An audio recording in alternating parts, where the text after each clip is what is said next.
ఇప్పుడు అందరికి కూడా వందనాలు. దేవుడు మరొకసారి ఆయన ఉచితమైన కృపను మన ఎడల దయచేసి ఆయన పాద సన్నిధిలో చేరి ప్రభువుని స్తుతించడానికి, గణపరచడానికి దేవాది దేవుడు మనకు అనుగ్రహించినటువంటి చక్కటి సమయాన్ని బట్టి, అవకాశాన్ని బట్టి ఆయన నామమునకే మహిమ, ఘనత, ప్రభావముకి మనకి కనపరుస్తూ ఉన్నాడు. హల్లెలూయా. దేవుని కృప. రాత్రి ఒక మాట జ్ఞాపకం చేసుకున్నాం ఏంటంటే, ఉదయకాలంలో యేసు ఆయన కృపను బట్టి మనం ఉత్సాహంగా వారి హృదయాల్లో నెమ్మది కలిగించినందుకు మీకు స్తోత్రాలు చెల్లిస్తున్నాను. అయా, నువ్వు చూచుచున్న దేవుడు అని, అయా మా జీవితాలలో కూడా మీరు రుజువు చేసుకున్నారు. మీకు స్తోత్రాలు తండ్రి. వాక్యంలోకి వెళ్తుండగా మాకు సహాయం చేయండి. మానవ స్వరము, మానవుని ఆలోచన, ఉద్దేశములు పూర్తిగా మరుగుపరిచి ఇక్కడున్న మాకు ఏదైతే అవసరమో, ఏదైతే మేము చెయ్యాలో, ఏదైతే మాలో కొదువై ఉందో ఆ మాటల చేత మమ్మల్ని దర్శించండి. వినగల చెవులు యేసు నామములో మాకు దయచేయండి. గ్రహించే హృదయము యేసు నామములో మాకు దయచేయండి. అయా, నీ మాటకు లోబడే మనస్సులు యేసు నామములో మాకు దయచేయండి. ప్రభువా, మీరే మహిమ పొందండి. మీ ఆత్మ చేత మమ్మల్ని నడిపించండి. యేసు నామములో ప్రార్థిస్తున్నాం తండ్రి, ఆమేన్. హల్లెలూయా. అయితే ప్రభువు నమ్మదగిన వాడు. దేనికి స్తోత్ర. ఆయన ఎలాంటి వాడు? అందరు చెప్తే స్వరంతో, ఏకస్వరముతో ఇంకా రావచ్చు. అంటే ఎవరైతే ఈ మాట అనుభవించారో వారు ఉత్సాహంగా చెప్తారు. అనుభవించలేని వారు నమ్మకమైన వాడంట అన్నట్టుగా చెప్తారు. అనుభవించిన వారు మట్టుకు చెప్పండి, ఆయన నమ్మదగిన వాడు. ఆమేన్. ఏ విషయాల్లో నమ్మదగిన వాడు? కొన్ని విషయాల్లో కాదు, కొన్ని విషయాల్లో కాదండి, కొన్ని విషయాల్లో మట్టుకి నమ్మదగిన వాడు ఆయన. మరి మిగతా విషయాల్లో యోబు ఒక మాట చెప్తున్నాడు. ఇది ఖచ్చితంగా మనందరి జీవితంలో ఉండాల్సిందే. మేలు అనుభవించడానికే మనం తగిన వారమా? దేవునికి స్తోత్రం. ఏమంటే కీడు మన జీవితంలో వచ్చినప్పుడు అది ప్రభు ద్వారా వచ్చిందని మనం గ్రహిస్తే ఎలుగెత్తి స్తోత్రాలు చెప్పే మనసు మనకు రావాలి. ఏమొస్తే పిచ్చోలేట్రా, మేలు వస్తే స్తుతి చెప్పారు, బాగానే ఉంది. కీడు వస్తే స్తుతి ఏంటి? ఎస్, ఆ కీడుల్లో నుంచి ఒక అద్భుతమైన కార్యం మనం చూడబోతున్నాం. హల్లెలూయా. ఎందుకంటే ఆయన నమ్మదగిన వాడు. ఆయనకున్న పేరేంటంటే నమ్మదగినటువంటి దేవుడు. మేలు ద్వారా ఆయన మహిమ పొందే అర్హుడైన వాడైతే కీడు ద్వారా కూడా మహిమ పొందుటకు ఆయన అర్హుడై ఉన్నాడని చెప్పి యోబు భక్తుడు సాక్ష్యం ఇస్తున్నాడు. మన జీవితంలో కీడు జరుగుతాయి.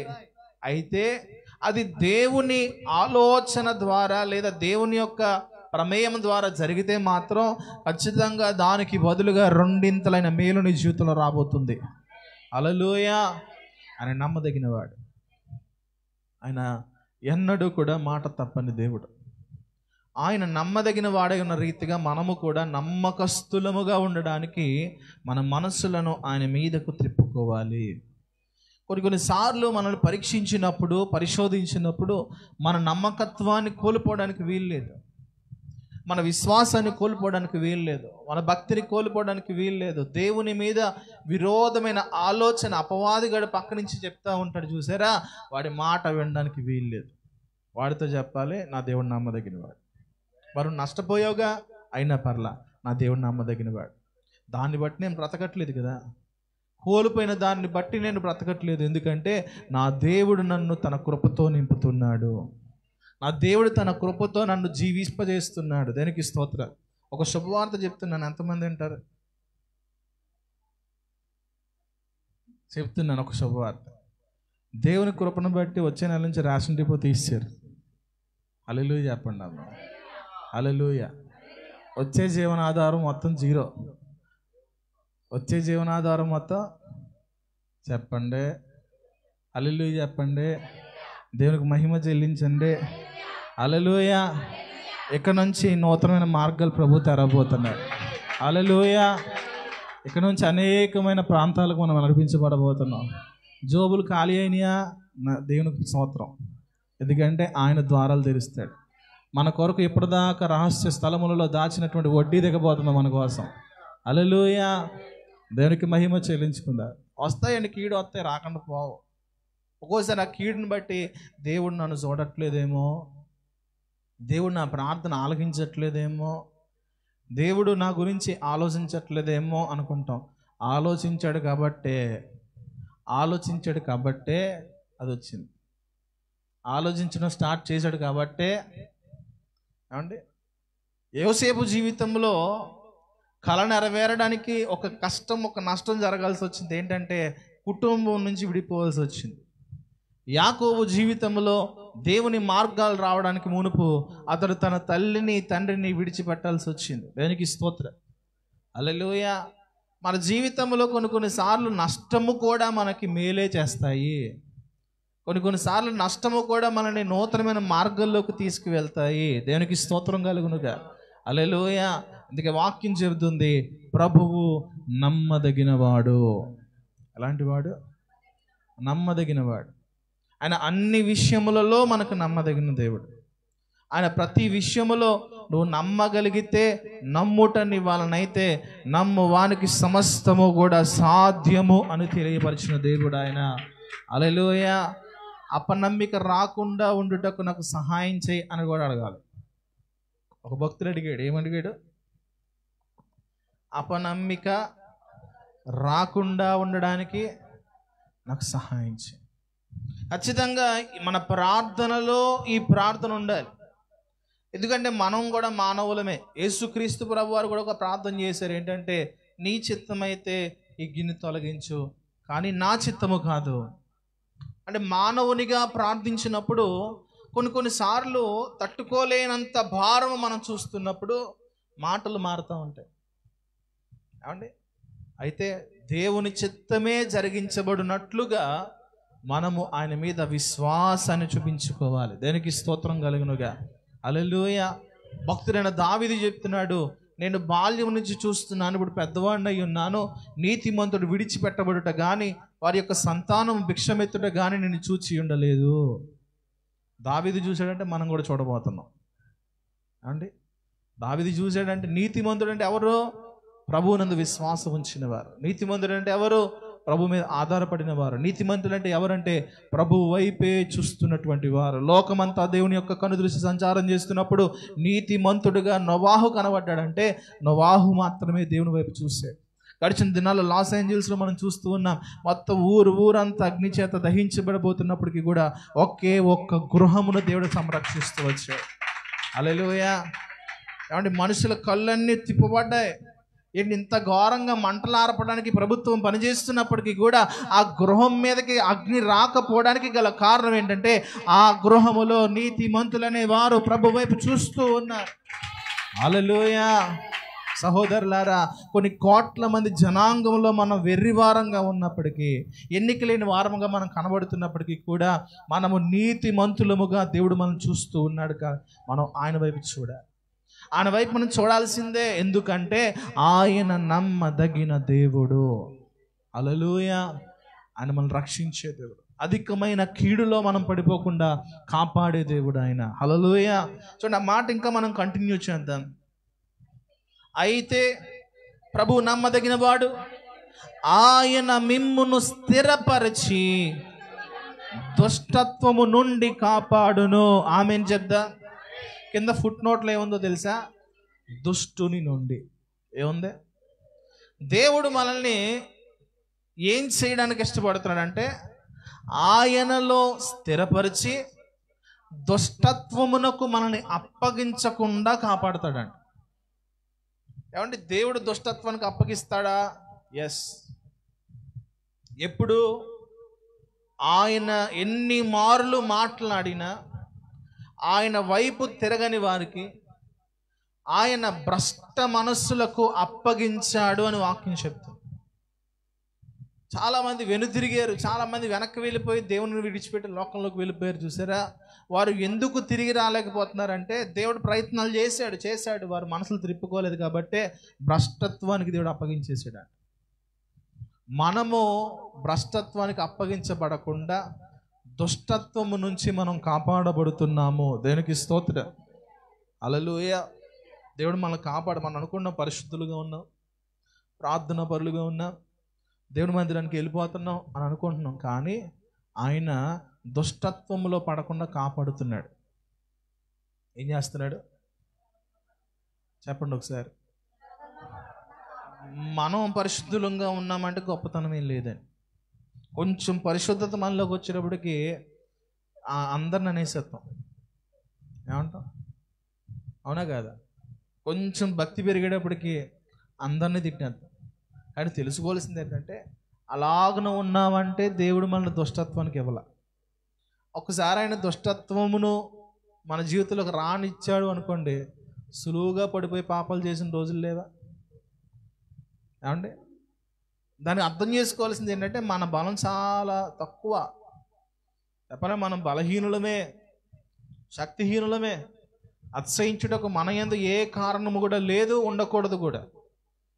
ఒకవేళ మనం పరిశుద్ధులమై ఉన్నాము, భక్తిపరులమై ఉన్నామంటే దేవుడు మనల్ని దుష్టత్వం నుంచి కాపాడుతున్నాడు, దుష్టుడి నుంచి కాపాడుతున్నాడు. దేనికి స్తోత్రం కలుగునుగా. హల్లెలూయా. పడిపోయే అవకాశములు వచ్చినా సరే మనల్ని పడనివ్వకుండా ఆపుతున్నాడు అంటే అది దేవుని కాపుదల. పరిశుద్ధతలో నిలబడుతున్నాము అంటే అది దేవుని కాపుదల. యథార్థ విషయంలో నిలబడగలుగుతున్నామంటే అది దేవుడు మనల్ని సంరక్షిస్తున్నాడు. కనుక దాన్ని బట్టి మనం అతిశయించడానికి లేదు. కేవలము దేవుడే మనల్ని భద్రపరిచాడు దుష్టత్వంలో పడకుండా అనే విషయాన్ని మనం జ్ఞాపకం చేసుకోవాలి. హల్లెలూయా. రెండో మాట చూసుకుందాం. మొదటి సమూయేలు గ్రంథము 2వ అధ్యాయము. మొదటి సమూయేలు 2వ అధ్యాయము 9వ వచనం చదువుతాం. తన భక్తుల పాదములు త్రొట్టిల్లకుండా ఆయన వారిని కాపాడును.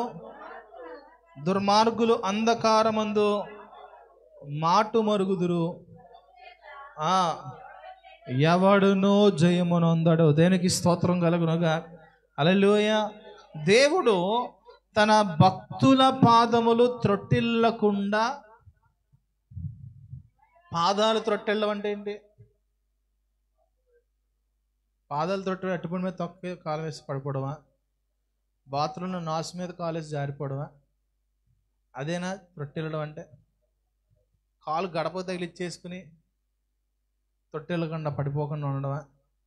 ఎవరికి పడిపోతుంటే ఏదో గోడట్టు వచ్చేసి పడిపోకుండా ఆగిపోవడమా? ఇదే త్రొట్టెళ్ళడం అంటే? ఏమండి?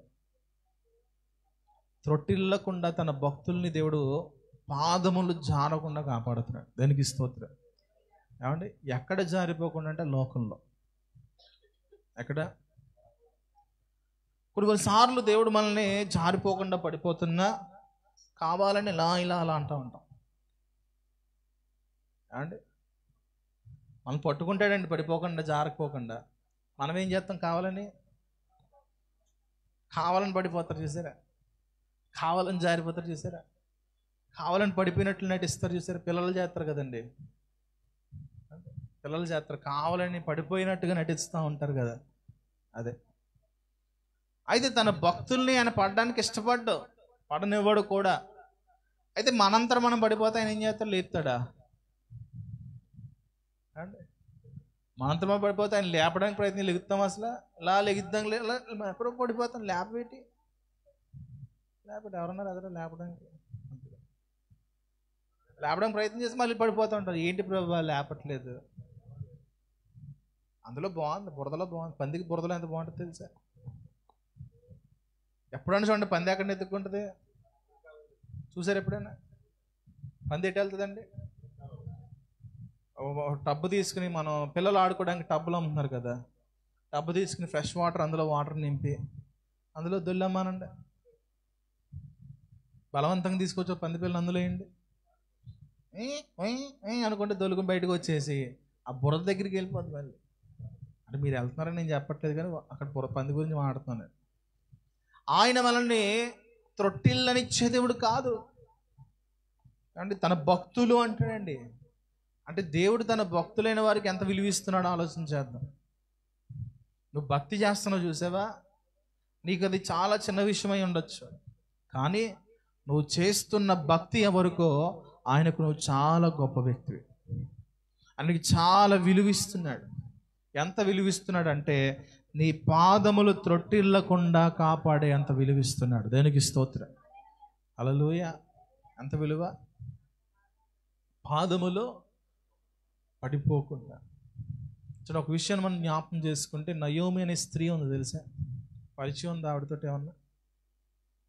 పెద్దగా గుర్తు చేసుకో, ఎందుకంటే ఆవిడే అన్నది, నన్ను ఎవరు గుర్తు చేసుకోకూడదు, నేను మారాలంటిది అని చెప్పి తన కీనపరి చేసుకుంటుంది. కానీ ఆమె సేవించే దేవుడు ఒక్కడే. ఆమె పరిస్థితి ఏమైందంటే పూర్తిగా నలిగిపోయింది. భర్త చనిపోతే వేరే ప్రాంతానికి వెళ్ళిపోయారు, అంటే కొడుకులు ఉన్నారు. అక్కడ అంజులకి ఇచ్చి వివాహం చేసింది తప్పక. కొడుకులు చచ్చిపోయారు, ఈమెకే దిక్కు లేకపోతే మరొక ఇద్దరు స్త్రీలు ఈమె మీద ఆధారపడ్డే పరిస్థితి వచ్చింది. అప్పుడు అంటుందమ్మా, నా వల్ల ఏం కాదు, నేను మారాలంటే దాన్ని ఎవరో పొగడ్డానికి వీల్లేదు, నన్ను మీరు వదిలేసి వెళ్ళిపోయిందంటే. అందులో పెద్ద ఆవిడ వెళ్ళిపోయింది. ఎప్పుడు వెళ్ళిపోదామో పుట్టింటికని సొత్తగా వచ్చింది ఈవిడ. ఆడవాళ్ళకి ఇష్టమైన ప్రదేశం ఏంటి చెప్పండి అమ్మా? పుట్టిల్లు. పక్కిల్లు పుట్టిల్లు అయినా సరే పక్కింట్లో దూరడానికి చూస్తాం. అర్జెంటుగా మొగుడికి పిల్లలకి వంటలో చేసేసి ముందు అమ్మ దగ్గరికి దూరిపోవాలి. ఆ పుట్టిల్లు అంటే అది ఎంత ప్రేమ అంటే అలాగ ఉంటుంది. వెళ్ళిపోయింది, కానీ రూత్ అందే, నీవే నా తల్లి, దానికి స్తోత్రం. నా దగ్గరే ఉందమ్మా, నేను శపించబడిన దాన్ని తనంతా శపించుకుంటుందండి. దేవుడు కూడా నన్ను వదిలేసాడు, ఆ పరిస్థితి పూర్తిగా నాశనం అయిపోయింది, ఇప్పుడు నా దగ్గర ఉంటే నీకేం దొరకదంటే, లేదు, నీ ప్రజలే నా ప్రజలు. ఇంకొక మాట ఉంది, నీ దేవుడే నా ఏంటి? నయోమి దేవుడు ఏమైనా నయోమికి మేలు చేశాడా? నయోమి దేవుడు ఏమైనా నయోమికి గొప్ప స్థానాన్ని ఇచ్చాడా? బంగారపు వెండి దొరికిందా? ఆ తమ అడుగుపెట్టిన స్థలమంతా ఆమెకి ఇచ్చేసాడా? పోనీ ఆమె అక్కడికి వెళ్తే అక్కడ దరిద్రం. ఐరన్ లెగ్ శాస్త్రి ఎవరవడి, ఎక్కడ అడుగు పెడితే అక్కడ నాశనం. యెరూషలేములో కరువు వచ్చిందని ఎక్కడికి వచ్చింది, వత్త ఎక్కడికి కూడా అదే తీసుకొచ్చింది. ఏమండి, కట్టుకున్న భర్త పోయాడు, కన్న కొడుకులు పోయారు, ఈమెకున్న గతే విధవరాల స్థితి పిల్లలకు వచ్చేసింది, ఆమె కోడలకు వచ్చేసింది. కానీ రూతు ఎంత విశ్వాసంతో అందో, నీ దేవుడే నా దేవుడు. అంటే రూతు గురించి చదివితే మనకు తెలుసు చాలామందికి, ఆమె విగ్రహారాధికురాలు అండి, బలులు అర్పించేటువంటి ఒక యాజకురాలు అని చెప్పి చరిత్ర చెప్తుంది. అలాంటి స్త్రీ నయోమి దేవుడే నా దేవుడని ఎలా చెప్పగలిగింది? పోనీ అక్కడ ఏమైనా అద్భుతాలు చూసిందా? కళ్ళారా ఆశ్చర్యాలు చూసిందా? చూడలేదు. మళ్ళా ఇరువురు వెళ్ళిపోయారు తన ప్రాంతానికి. దేవుడు నమ్మదగిన వాడు, పాడైపోయిన స్థలములను మరలా కట్టగలిగినటువంటి దేవుడు ఆయన. దానికి స్తోత్రం. మరలా రూతు జీవితం, నయోమి దేవుడు రూతుకు కూడా దేవుడు అయ్యాడు, రూతుకు భర్తగా మార్చబడ్డాడు. బోయాజుకు యేసుక్రీస్తుకు సాదృశ్యంగా కనబడుతుంది. అంటే ఎవరో కొనుక్కోవలసిన పరిస్థితిలో రూతు ఉంటే, ఒకానొక రోజులో రూతు యజమానురాలుగా మార్చబడింది. ఒక అన్యురాలై ఉండి యేసుక్రీస్తు ప్రభు యొక్క వంశావళిలో చేర్చబడింది. ఆయన మన పాదములు త్రొట్టెలినవాడు ఎవరిని అంటే ఆయన భక్తులైన వారిని. మరి ఎవరైనా సరే, దేవునికి కుల మత భేదాలు లేవు, మనుషులకు ఉంటుంది. ఒక్కసారి ఇక్కడి నుంచి బయటికి వెళ్ళిన తర్వాత మీరు ఏంటి అని అడిగే రకాలు మనలో కూడా ఉన్నాయి. ఉన్నాయా లేవా? ఇక్కడ యేసు ప్రభు వారు ఎప్పుడు కూడా నువ్వేంటి అని అడగడం. ఒకవేళ నువ్వేంటి అనే పరిస్థితి నీలో ఇంకా ఉంటే, ఒకరోజు నువ్వు అక్కడ ఉండాలంటాడు ఆయన. మనందరం కూడా ఆయన రక్తంలో కడగబడిన వారమై ఉండగా ఆయన స్వాస్థ్యముగా మార్చబడిపోయాం.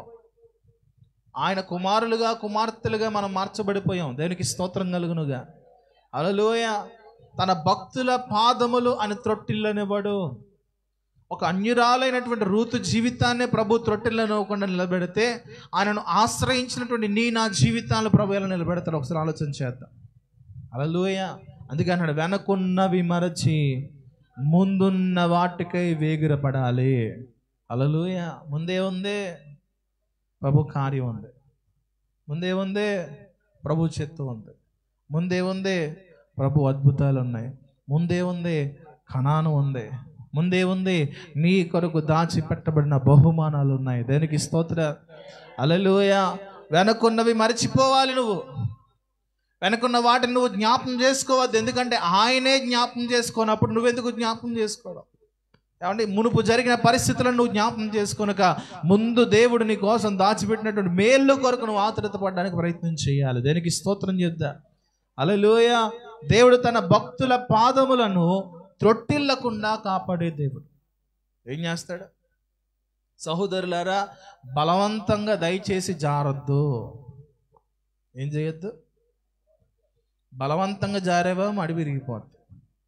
ఏం విరిగిపోద్ది? మడిమ అంటే ఏంటి? ఏమండి, బలవంతంగా జారకూడదు. ఎప్పుడు ఆయన పట్టుకుంటాడు, నిన్ను పట్టుకుంటున్నా కూడా ప్రభు జారిపోతున్నా అన్నాడు. నిజంగా వదిలేదు రోజారి. దయచేసి ఎప్పుడు కూడా బలవంతంగా జారడానికి ప్రయత్నం చేయదు. అది చాలా మనకే ప్రమాదము. సరదాగా అనిపించవచ్చు కానీ ప్రమాదంలో తీసుకుపోద్ది. ఏమండి, 3వ మాట ద్వితీయోపదేశ కాండం 32వ అధ్యాయం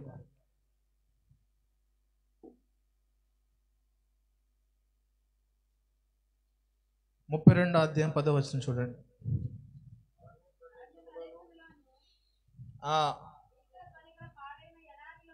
అరణ్య ప్రదేశములోను భీకర ధ్వని గల పాడైన ఎడారిలోను వాని కనుగొని ఆవరించి పరామర్శించి తన కను పాప వలె వాని కాపాడెను. దేనికి స్తోత్రం కలుగునుగా. హల్లెలూయా. దేవుడు మనల్ని ఎలా కాపాడాడు, ఎలా కనుగొన్నాడో తెలుసా? పాడైపోయిన భీకర ధ్వని గల ఎడారి. ఎప్పుడైనా ఎడారికి వెళ్ళారా? ఎడారిని చూసారు ఎప్పుడైనా? ఎడారిని ఎప్పుడు చూడలేదా? టీవీలో చూసారా? ఎలా ఉంటుంది ఎడారి? ఎడారి అంటే తెలుసా? ఎటు వెళ్తున్నామో కూడా తెలియదండి. ఒక్కసారి ఎడారిలోకి వెళ్ళి అడుగు పెట్టామా, గూగుల్ మ్యాప్ పనిచేయదు, ఒక చెట్టు కనబడదు, నడకే. ఈ ఎడారిలో తిరుగులాడుతున్నటువంటి జీవితాలు మనకి. ఎక్కడ తిరుగుతున్నాం? ఎడారిలో మనం చూడలే, కానీ ఎందుకు బ్రతుకుతున్నామో, ఎందుకు జీవిస్తున్నామో తెలియనటువంటి బ్రతుకులలో బ్రతికినటువంటి పరిస్థితులు ఒకానొక దినాలు మన ఉంది. దానికి స్తోత్రం. ఏమండి, అవునా కాదా? కారణం ఉందా ఒకప్పుడు బ్రతకడానికి? ఏదో తెచ్చుకుంటున్నాం, వండుకుంటున్నాం, తింటున్నాం, పండుకుంటున్నాం.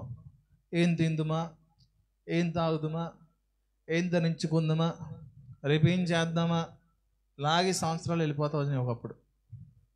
కానీ దేవుడు అంట అరణ్య ప్రదేశములోనూ భీకర ధ్వని గల పాడైన ఎడారిలోనూ వాని కనుగొని ఏం చేశాడు? ఆయన కనుగొన్నాడండి. ఏం చేశాడు? కనుగొనడం అంటే నిన్ను ఆయన చూశాడు. ఏం చేశాడు? అదే ఎడారిలో కొన్ని కోట్లాను మంది జనాంగం ఉన్నారండి. అదే ఎడారిలో కొన్ని కోట్లాను మంది జనాంగం ఉన్నారు. అయితే ఆ జనాంగములో దేవుడు నిన్ను చూశాడు. గొప్ప విషయమా కాదా? కాదన్నట్టుగా పెట్టారు ముఖాలన్నీ. ఎడారిలో ఎవరు బతుకాలు బతుకుతున్నారండి. ఆ పరిస్థితుల్లో దేవుడు మనల్ని కనుగొన్నాడంట. కనుగొని ఏం చేశాడు? ఏమండి, ఆవరించి పరామర్శించి తన కనుపాప వలె కాపాడాడు. దేనికి స్తోత్రం కలుగునుగా. హల్లెలూయా. అంటే మనల్ని ఎలా మార్చుకున్నాడంటే, ఒక కనుపాప ఎలాగుంటుందో మనందరినీ అలాగ దేవుడు చేసుకున్నాడు. మన కన్నుని మన కనుపాప ఎలాగైతే రక్షిస్తుందో అలాగ దేవుడు కంటిలా మనం మార్చబడ్డాం. ఆయన మన కనుపాప. ఎవరండి? అంటే ఏ తుమ్ము కానీ ఏ బాధ కానీ రానివ్వకుండా వెంటనే అడ్డుకుంటుంది. అవునా? ఏదన్నా లెగిసిరుకోండి కంట్లో ఇసుకే ఉన్నా. పంచదార ఎంతమందికి ఇష్టం? పంచదార విసురుకోండి పోనీ. కారం ఎంతమందికి ఇష్టం? కారం విసురుకోండి. నువ్వు ఎంత కంట్రోల్ చేయి అంటే ఎంత కంట్రోల్ చేయి, అది ఆటోమేటిక్గా మూసుకుపోద్ది. మన దేవుడు కూడా అలాగ ఆవరించి కాపాడుతున్నాడు. దేనికి స్తోత్రం. హల్లెలూయా. ప్రతి క్షణము కూడా దేవుని కాపుదలను మనం అనుభవించాలండి. ప్రతిరోజు కూడా దేవుని భద్రత మనం అనుభవించాలి. మనం క్షేమంగా వెళ్ళొస్తున్నామంటే మన తప్పు లేకుండా కూడా ఎన్నో అపాయాలు మన మీదకి వస్తూ ఉంటాయి, ఎన్నో కీడులు మన మీదకి వస్తూ ఉంటాయి. కానీ క్షేమంగా రాత్రికి మరలా నీ గూడికి నువ్వు చేరగలుగుతున్నావు అంటే ఆయన నిన్ను ఆవరించి ఉన్నాడు. ఏం చేశాడు? కాపాడాడు. ఒక దినాన్న ఇప్పుడు కాపాడుతున్నాడు, రేపును కూడా కాపాడుతాడు. ఎందుకు అంటే మనము ఆయన భక్తులమై ఉన్నాం. హల్లెలూయా. ఏమై ఉన్నాం? ఎప్పుడు కూడా నీలో నుంచి నెగిటివ్ మాటలు దేవుని వైపు రావడానికి వీల్లేదు. నీలో నుంచి నెగిటివ్ ఆలోచన రావడానికి వీల్లేదు. ఎందుకు? కొన్నిసార్లు దెబ్బలు మనకు తగులుతాయి అంటే దెబ్బ తగిలినప్పుడే దేవుడు గుర్తొస్తాడు, బాధ కలిగినప్పుడే దేవుడు గుర్తొస్తాడు. అన్నీ సక్రమంగా మీకు వెళ్ళిపోతున్నాయి అనుకోండి, దేవుడు గుర్తొస్తాడా? చెప్పండి అమ్మా. మీకు అన్నీ సక్రమంగా వెళ్ళిపోతే దేవుడు గుర్తొస్తాడా? అన్నీ సక్రమంగా వెళ్ళిపోతే దేవుడి మందిరానికి వస్తావా? ఆయన సాడిస్ట్ అనుకోండి మీరు. ఆయన ఎందుకు దేవుని సంధికి నడిపిస్తున్నాడో ఒక విషయం తెలుసా? లోకములో అధికమైన కీడు ఉంది నీకోసం. మన కోసం ఏముంది చెప్పండి? మన కోసం అధికమైన కీడు దాగుంది. ఆ కీడు నీకు రాకుండానే దేవుడు దెబ్బేస్తున్నాడు. దేవుడు దెబ్బ వేయడం మంచిదే. దేవుడు దెబ్బ వేశాడంటే గొప్ప విషయమే. ఎందుకంటే ఆయన నిన్ను ప్రేమిస్తున్నాడు. నువ్వు ఎంత ప్రేమించినా నీ పిల్లల్ని కొట్టని రోజు ఉందా? ఎంత ప్రేమించినా, ఎంత ముద్దులు పెట్టేసుకున్నా దెబ్బ వేస్తావు. ఎందుకు వేస్తావు? దెబ్బ ఎందుకు వేస్తావు? దెబ్బ వేసాము అంటే ఖచ్చితంగా దానికి ఏదో రీజన్ ఉండాలి. పూర్తిగా కొట్టం కదా. ఎందుకు కొడతామంటే వారు కీడులో పడిపోకూడదు అంటే వారు పడిపోతే అంతకంటే పెద్ద దెబ్బ తగులుద్ది, అది ఇంకా మచ్చ ఉండిపోద్ది. ఆ మచ్చ లేకుండా దేవుడు మనం కొడుతున్నాడు. ఆ మచ్చ పడకుండా దేవుడు మనం కొడుతున్నాడు. దానికి స్తోత్రం కలుగునుగా. కనుక అధికమైన కీడు నీలోకి రానివ్వకూడదని చెప్పి నిన్ను ఆయన ఆవరిస్తున్నాడు, కాపాడుతున్నాడు అనే విషయాన్ని ప్రతిరోజు గుర్తుపెట్టుకో. దేవుడు మనం సంరక్షిస్తున్నాడు అనే విషయాన్ని గుర్తుపెట్టుకోవాలి. ఏమంటే అడుగు బయట పెట్టిన తర్వాత పరిస్థితులు మనకి కాదు. ఇంట్లో ఉన్నంతవరకే జాగ్రత్తగా ఉంటాం. ఆడవాళ్ళు వంట చేస్తూ ఉన్నప్పుడు మీకు తెలుసా కుక్కర్లు పేలిపోతాయని? మీకు తెలుసా నూనెలో పుణికేగానే డబ్బని పేలిపోతాయని? తెలుసా? తెలిస్తే అర్థం ఏంటి? మళ్ళీ అర్థం నిజంగా ఒక పెళ్ళిందనుకుంటే ఒక పుణుకు వేసిందంటే టప్పని వెళ్ళిందనుకో మళ్ళీ పుణుకులు ముట్టుకుంటాం ఏంటి? జీవితంలో మనం వెయ్యం. అవునా కాదా? అలాగే బయట అంత భయంకరం కీలో అంత ఇంట్లోనూ భద్రంగా దాచుకున్నా నీకు తగిలేస్తూ ఉంటాయి. అవి తగల సాతనగాడి నీ ఎలాగన్నా ఎక్కడికన్నా రాగలడు, ఎక్కడికన్నా రాగలడు. కానీ ఆయన ఇలా అత్తుకుంటున్నాడు అంట. ఆయన బలిష్టమైన రెక్కల కింద మనం దాస్తున్నాడు. దానికి స్తోత్రం. హల్లెలూయా. ప్రతి ఒక్కరిని కూడా మనం బయటికి వెళ్ళి ఇలాగ వస్తున్నామంటే అది దేవుని కృప మాత్రమే. అది కేవలం దేవుని కృప. ప్రతిరోజు కూడా దాన్ని గుర్తు చేసుకోవాల్సిందే. ఈ క్షణం ఇలాగన మనం ఇలాగున్నామంటే దేవుని కృప. నిన్న మాట్లాడుతూ కొన్ని పనులు జరిగిస్తుంటే అక్కడ ఒక విశ్వాసం ఉన్నారు, ఫ్యామిలీ ఉంది. 2 సంవత్సరాల క్రితం ఆయన చూసినప్పుడు చాలా బలహీనం అయిపోయి ఆయన మీద ఎవరో ఏదో చేశారంటాడు. ఇలా అయిపోయాడు. కొన్ని రోజుల్లో చనిపోవాల్సిన వ్యక్తి మేడ మీద ఇక్కడి నుంచి 2 వీధులు అవతల వాళ్ళ ఇల్లు. వాక్యం వింటున్నాడు అంటాడు. కూర్చుని బయట వాక్యం వింటున్నాడు. ఇంక ఈ సంవత్సరాలుగా అయిపోతాను కదా, ఏదైతే వింటున్నాడంట. ఆశ పుట్టిందంటే యేసయ్య మీద. ఎవరో సువార్త చేయలా, ఎవరో మతం మార్చలా, ఎవరో కూడా యేసు ప్రభు నమ్ముకోరని చెప్పినోడు లేడు.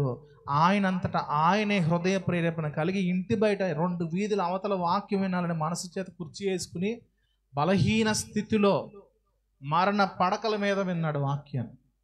విని అదే మార్గం నడుచుకుంటూ వచ్చి ప్రార్థన చేయించుకున్నాడు. అంటే నిన్న చూస్తే మాతో పాటు తిరిగి ఫ్లెక్సీలు కడుతున్నాడు, మాతో పాటు తిరిగి అన్ని పనులు, ఎలక్ట్రీషియన్ వర్క్ వెళ్ళిపోతాడు, సంఖలో బ్యాగ్ వేసి ఎలక్ట్రీషియన్ వర్క్ ఆయన. నాకు చాలా సంతోషం. ఏంటి ప్రభా నువ్వు చేసే కార్యాలు. ఎవడో స్వార్థ చేయకుండా కూడా వచ్చిన వాళ్ళు ఉన్నారండి. దేనికి స్తోత్రం. స్వార్థ అవసరం లేదు. దేవుడు తన చిత్తంలో ఉన్న వారిని ఎలాగన్నా లాక్కుంటాడు. తెలుసుకున్నాడు దేవుని ప్రేమ ఏంటో. 2 సంవత్సరాల్లో మరలా లేచి తన పని తను చేసుకోకుండా బ్రతికిన రోజులు ఎన్నో ఉంటే లేచి ఇప్పుడు తన పని తను చేసుకుంటున్నాడు. చక్కగా బండి వేసుకుని ఎలక్ట్రీషియన్ సామాన్ బ్యాగ్. నాకు అదే అనిపించింది, ప్రభు నువ్వు గొప్పవాడు నేను అన్నాను. మరలా మనిషిని చాలాసార్లు చూస్తా, వెళ్ళినప్పుడల్లా కనబడుతుంటాడు. కానీ నేను నా బండి వేసుకుని పనికి వెళ్ళి వస్తానండి ఇప్పుడే అంటే మాట గుర్తొచ్చింది. ఒకానొక దినంలో ఎలాంటి స్థితిలో ఉన్నటువంటి వ్యక్తిని ప్రభు లేపాడో అంటే నమ్మదగిన వాడండి. నువ్వు ఎలాంటి వాడో దేవునికి అనవసరం, నువ్వు భక్తి చేయాలి. నువ్వు భక్తి చేస్తూ ప్రభు మార్గంలో నువ్వు నడవగలిగితే మాత్రం నువ్వు చేయి విడవడానికి. అమ్మాయి అంటే ఇప్పుడు వెళ్ళి IIIT జాయిన్ అయింది, ఫ్రీ సీట్ వచ్చింది. ఏమొచ్చింది? మామూలుగా అయితే నెలకి 1,50,000, సంవత్సరానికి 1,50,000 కట్టాలంట. సంవత్సరానికి 6 సంవత్సరాల కోర్సు అంట. 6 సంవత్సరాలకి ఎంత అవుతుంది? దగ్గర 10 లక్షలు అవుతుంది. ఆయన చేసే ఉద్యోగానికి కానీ ఆయన దగ్గర లేని పరిస్థితికి కానీ అదంతా కుదిరే పని కాదు. 10th మంచి మార్క్స్ వచ్చినాయి, సాక్ష్యం అని చెప్పారు కదా. ఎగ్జామ్ లేదనుకుందంట ఆ రోజు. చక్కగా స్నానం కూడా చేయలేదు, చక్కగా ఇంటూ కూర్చుంటారు. టీచర్ ఫోన్ చేసింది, ఏంటమ్మా వెళ్ళలేదని అంటే వాళ్ళ ఎగ్జామ్ లేదు కదండి అందంటే. దేవుడు జ్ఞాపకం చేసి టీచర్ ఫోన్ చేసి అండ్ 5 నిమిషాలు లేట్ అయిన అమ్మాయి మంచి మెరిట్ స్టూడెంట్ అండి అని చెప్పి స్కూల్ నుంచి పర్మిషన్ తెచ్చుకుని వెళ్ళి ఎగ్జామ్ రాసి వచ్చిందండి. స్కూల్ టాపర్ వచ్చింది. ఎవరో వాళ్ళ ఇంటర్ జాయిన్ అయింది. IIIT నుంచి ఫోన్ వచ్చింది, ఫ్రీ సీట్ ఎత్తాను రామ్మా అని. విజయనగరం వెళ్ళిపోయిందండి 6 సంవత్సరాలని. అది రాగానే డైరెక్ట్గా మళ్ళీ జాబులో చేతాయి అంటారు. ఆయన ఒకటే సాక్ష్యం చెప్తుండే, దేవుడే మా జీవితంలో చేశాడు. అంటే ఎడారిలో ఉన్న మన బ్రతుకులను ఏం చేశాడు సార్? కనుగొన్నాడు. నమ్మకస్తులుగా ఉంటే చాలు, ఏం అవసరంలా. దేవుని ఎదుటి నమ్మకంగా నువ్వు బ్రతికి చూడు, నీ పరిస్థితులు మారబోతున్నాయి. ఇప్పుడే చూస్తాం, మనం ఇప్పుడే చూస్తాం, నిన్నటి చూస్తాం. రేపేంటో మనకు తెలియదు. తెలుసా మనకు రేపేంటో? రేపు చాలా అద్భుతంగా ఉంది. ఎలా ఉంది? అది చూచే నేత్రాలు దేవుడు మనందరికి ఇచ్చునుగాక. ఏం చూడాలి? దేవుడు నీ కోసం రేపు ఏం దాచాడో అది నువ్వు చూడాలంటే నమ్మకంగా ఉండాలి. అది నువ్వు చూడాలంటే భక్తులుగా ఉండాలి. అది నువ్వు చూడాలంటే విశ్వాస సంబంధమైన మంచి పోరాటం నువ్వు పోరాడాలి. దేనికి స్తోత్రం కలుగునుగా. హల్లెలూయా. ఆయన మనల్ని కాపాడుతున్నాడు. తర్వాత 1 తెస్సలోనికీయులకు రాసిన పత్రిక 5వ అధ్యాయము. 1 తెస్సలోనికీయులకు రాసిన పత్రిక 5వ అధ్యాయం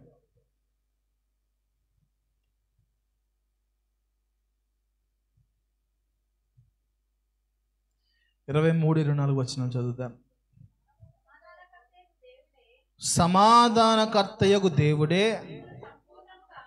మిమ్మల్ని సంపూర్ణముగా పరిశుద్ధపరచునుగాక. చూడండి, మీ ఆత్మయు జీవమును శరీరమును ఎన్నున్నాయి? ఏంటి?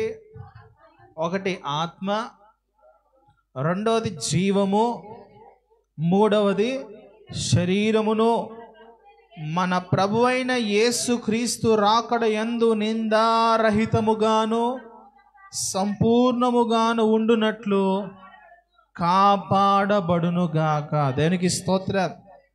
యేసుక్రీస్తు ప్రభువు వారు వచ్చే సమయానికి ఈ 3 మనలో ఏమున్నాయి అంటే, 1 ఆత్మ ఉంది, 2వది జీవం ఉంది, 3వది శరీరం. ఈ 3 కూడా ప్రభు కాపాడాలి. అర్థమవుతుందా? 3 ఏం చేయాలి? మన జీవం ఆయనలో ఉంది. మనము దేవుడు అనుగ్రహించిన బహుమానం. జీవము, ఆత్మ, ఈ 2 కూడా దేవుని ద్వారా వచ్చినవే. శరీరము. అయితే ఈ 3 కూడా కాపాడబడుతూ ఉండాలండి ఎప్పుడు కూడా. ఆత్మ నశించిపోకుండా మనం రక్షించాడు. అవునా? ఈ శరీరం మరలా లెగుతుందా? లెగదా? ఏమండి? ఆత్మతో శరీరం నరకానికి వెళ్తుందా? ఉత్తి ఆత్మే నరకానికి వెళ్తుందా? అవునా?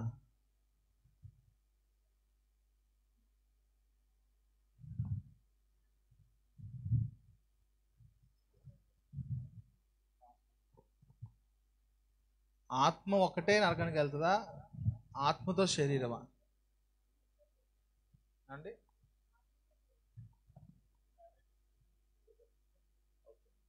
చెప్తాను.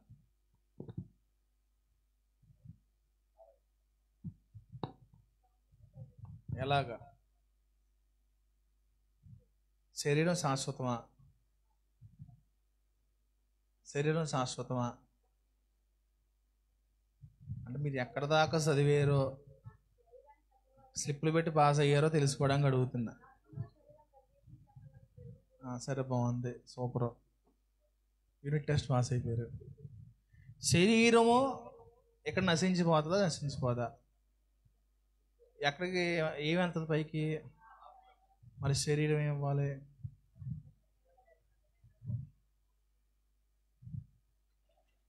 నాకు ఎందుకు లేనట్టు కూర్చుంది ఎల్కేజీ పాప. నేను ఇంకా ఏబిసిడీలో ఉన్నాను, అక్కడ ఎల్కేజీలోనే ఉంటాను. ఎన్ని ఫెయిల్ అయిపోయి ఎల్కేజీలో ఉంటాను. నేను ఏం మాట్లాడినా అన్నట్టుగా ఉంది. ఆత్మ శరీరం వెళ్తా, ఆత్మ వెళ్తుందా? ఓకే, శరీరం ఎలాగ ఉండాలి ఇప్పుడు? ప్రభా, ఆత్మ సిద్ధమే కానీ శరీరం బలహీనం ప్రభా. మరి ఈ మాట ఏంటో? ఆత్మ శరీరాన్ని జయించాలా? శరీరం ఆత్మను జయించాలా?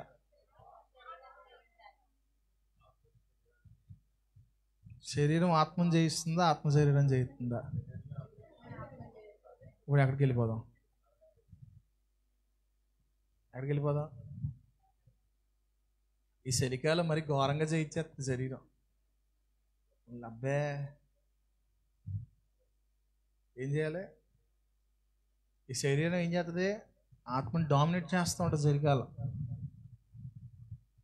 అవునంటారా కాదంటారా? ఎక్కడికి వెళ్దాం?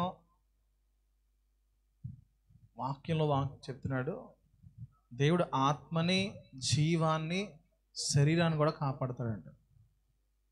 కాపాడడానికి నువ్వు ఆయన దగ్గరికి రావాలి. ఆయన కాపాడే దేవుడు కనుక ఆయన దగ్గరికి రావాలి. నువ్వు ఒక విషయం తెలుసా? పునరుద్ధానము అనే మాట వాక్యం చెప్తుంది. ఈ పునరుద్ధానములో కొందరైతే తీర్పు పునరుద్ధానాన్ని పొందుకుంటారు, మరొకరైతే నిత్య జీవ పునరుద్ధానాన్ని పొందుకుంటారు. అంటే మన అందరం కూడా తిరిగి వచ్చి ఎక్కడైతే, ఏమంటే వాక్యం చెప్తుంది ఆ ప్రకటన గ్రంథంలో, నీటిలో చనిపోయిన వారిని ఇస్తుందంట, అగ్నిలో చనిపోయిన వారిని ఇస్తుందంట, భూమిలో ఉంచుకున్న వారిని అందరిని ఇస్తుందంటండి. తిరిగి ఇస్తుంది. అంటే దాని అర్థం ఏంటంటే మరలా ఈ దేహాలన్నీ కూడా ఆత్మలోకి వెళ్తాయి. అర్థమవుతుందా? ఇప్పుడు ఆత్మ శరీరం కలిసి ఒకటే. మనం శరీర క్రియలు జరిగించినప్పుడు ఈ శరీరమేగా మనం పాడు చేసింది. అవునా? ఈ శరీరము, ఈ కళ్ళు, ఈ నోరు, ఈ చెవులు ఏగా పాడు చేసినాయి. ఇవి పాడు చేస్తే ఆత్మకు శిక్ష ఏంటి? రెండు కలిపి తీసుకోవాలి. ఏం తీసుకోవాలి? రెండు కలిపే తీసుకోవాలి. దేవుడు మనల్ని ఆత్మ సంబంధాలుగా ఉండమంటున్నాడా? శరీర సంబంధాలుగా ఉండమంటున్నాడా? శరీర సంబంధమైన జీవితము దేవునికి ఇష్టం ఉండదు. ఆయన రక్తములో కడగబడిన మనందరం కూడా ఆత్మ సంబంధమైన వారముగానే ఉన్నాం. ఇప్పుడు ఆత్మ సంబంధం అంటే ఆత్మ సిద్ధం, శరీరం ఈ తొక్కేం లేదు, ఇంక అయిపోయింది. ఈ తొక్కంతా అయిపోయిందండి. ఇప్పుడు పూర్తిగా నడిపించబడాల్సింది ఆత్మానుసారంగా నడుచుకోండి అని వాక్యం చెప్తుంది. మనం ఎప్పుడు మనకి ఏంటంటే అక్కడక్కడ హైలైట్ అయిన వాక్యాలు మనం వాడుకుంటూ ఉంటాం. ఏమండి? అప్పుడప్పుడు ఏం చేస్తూ ఉంటాం? హైలైట్ అయిన వాక్యాలు, మనకు అవసరమైన వాక్యాలు, మనకు ఉపయోగపడే వాక్యాలు, మనకి మాత్రమే పనికొచ్చే మాటలు, తప్పించుకోవడానికి అవసరమైన లేఖనాలన్నింటినీ కూడా సాతానుగాడు ఎలాగైతే వాడుకున్నాడో, ఎవరు వాడుకున్నారు? సాతానుగాడు వాడుకున్నాడా లేదా?